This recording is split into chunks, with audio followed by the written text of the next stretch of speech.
Hi, everybody. We're back with another installment of Ask Miss Cotton. Yay.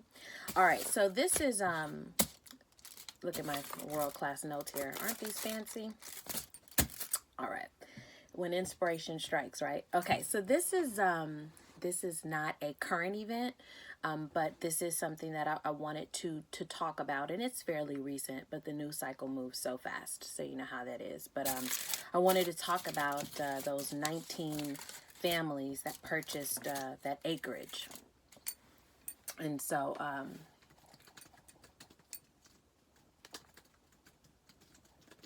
hold on, you guys.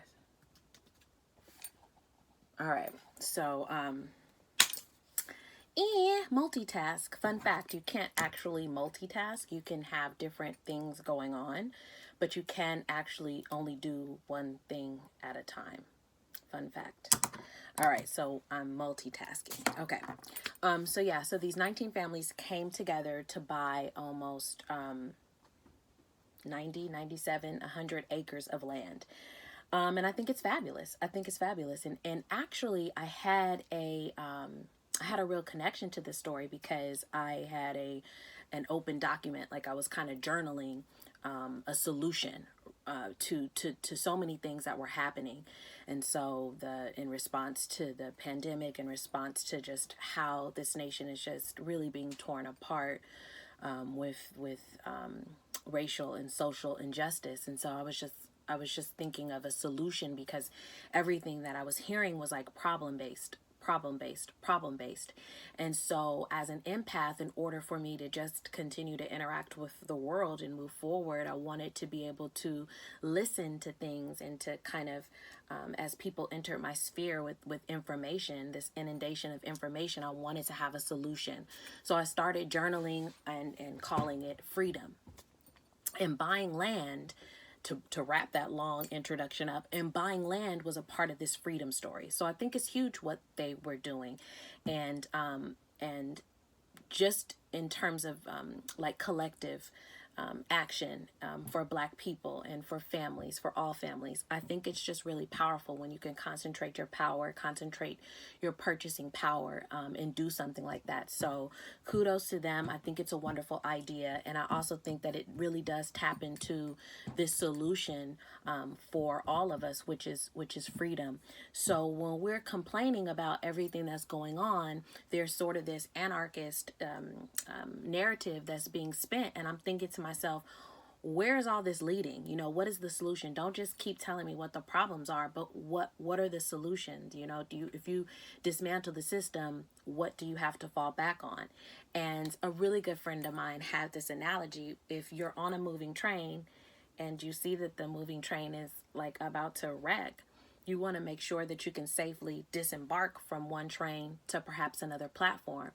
And maybe initially you need to have one foot on one train and then straddle to the next track as it's building. And then once the next train or the next platform is built up and is moving at the same speed, you can safely cross from one platform to the other.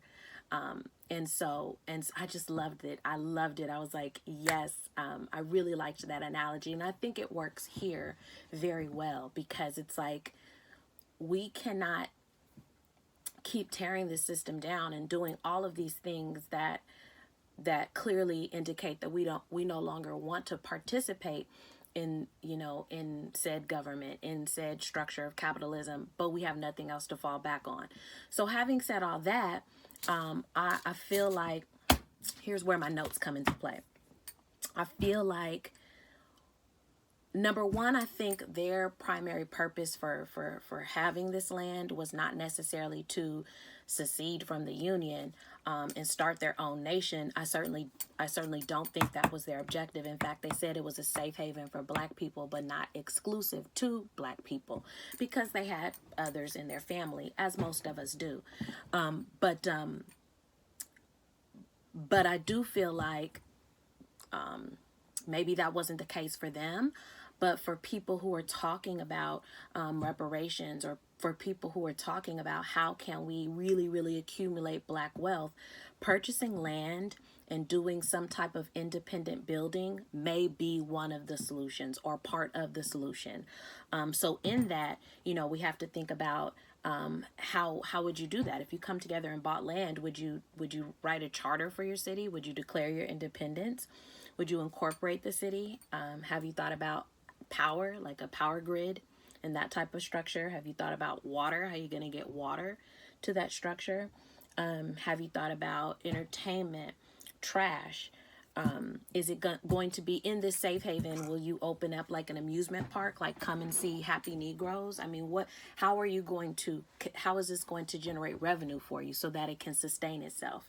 And as people visit, is it just a campground? Are they just boondocking where there's no power? They just come in their RV and come in their tents and they can be safe. But what is the exchange? What are you offering? I think it would be really cool if they set up like farms, and I hate to use this word, but allow sharecropping, right? So if you come and visit our land, you'll be safe here, and maybe you can work a couple of harvests and we'll pay you for it. And in return, we get to keep the harvest and sell the harvest as a way to make a profit and take care of this land. And then you, in turn, maybe can profit share with me, and then also again just have that safe space that you can come. If it's not to be that permanent, like there's not going to always be somebody there to greet other people, have you thought about doing like a black owned campsite where people come and visit you and they pay you as if they would pay like a RV resort or any other type of resort? I think that would be a good idea. Or are you just going to let people homestead? And people of the world, if you have enough land, please let people homestead if you can help that. If you have a backyard big enough or a driveway outside of the public, let people come and stay with you, rent out a room, park their RV in the back and exchange and barter. They do the cooking, they do the cleaning, or they have some other talent. They'll do piano lessons or whatever. They'll do the cooking, they'll do the sewing. I don't know. But if you can work that out in a safe way, these are the kind of conversations, that collectivism, these are the conversations that we need to have for the prosperity of our people, for the future of our people. Because if anarchy breaks out, if everything breaks down, what do we have to fall back on as a people, but also as individual family units? So just like real talk, buy land, secure the land, think about how the land can sustain itself and how it can be this moment of freedom for your family and also for others. But then I also started thinking about the fact that this isn't the first time that we've done this. We're very, very smart. We're almost in like the third Reconstruction. As we learned the first Reconstruction after the Civil War, when they were like, okay, y'all are free and good luck. We figured it out. We figured it out. We had a lot of millionaires quickly, one generation after slavery. Not a lot, but we had a few. And that was because of this idea of they didn't know if we would be a successful people after they released us from slavery, and there weren't as many regulations and laws immediately put into place. That came later with the whole Jim Crow thing and everything like that.